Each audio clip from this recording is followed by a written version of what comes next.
நீங்கள்லாம் என்ன அழகாக ரசிக்கிறீங்க. நீங்கள் நான் கொடுத்து வச்சுவேன். இவ்வளோ நல்ல சுவைஞர்கள் கிடைக்கிறது ரொம்ப பாக்கியம் ஐயா. சேலம் அம்மாப்பேட்டையில் பேசுகிறேன் பட்டிமன்றம் சார். நான் தான் நடுவர். இந்த பக்கம் 2 பேர், இந்த பக்கம் 2 பேர். நான் தான் ஆரம்பிக்கிறேன். பசங்க முன்னாடி என்ன அன்பாக கேட்குறான் தெரியுமா? கிளாஸ் ரூமில் கூட அப்படி கேட்க மாட்டான். அவ்வளோ அன்பாக கேட்குறான். அங்கேருந்து ஒரு அம்மா வேகமாக வந்தது சார். ஒரு அவங்களுக்குள்ளே போலகுது. இழுத்து போட்டு ஏன் முன்னாடியே அடிக்குது. இந்த மாதிரி இடத்துக்கெல்லாம் வருவியாடா? இந்த மாதிரி இடத்துக்கு வருவே? 4 பேர் 4 விதமாக பேசுவான்டா.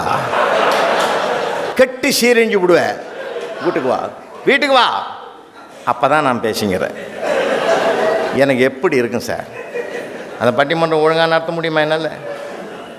ரொம்ப ரொம்ப சிக்கல் சார். நீங்கள் மேடையில் ஜெயிக்கிறது மட்டும் லேசுன்னு நினச்சிக்கிறீங்களா? சில வீடுகளில் பாருங்கள், பெண்கள் ஆதங்கப்படுவாங்க. அவங்களுக்கு என்றைக்குமே ஆதங்கத்தை விட்டு விலக மாட்டாங்க.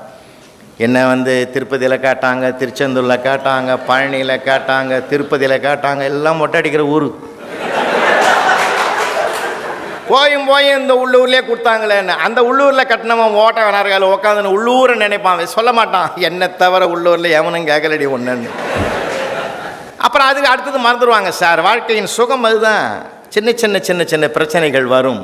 பனி போல் வரக்கூடிய பிரச்சனைகள் உடனே மறைஞ்சிடும்.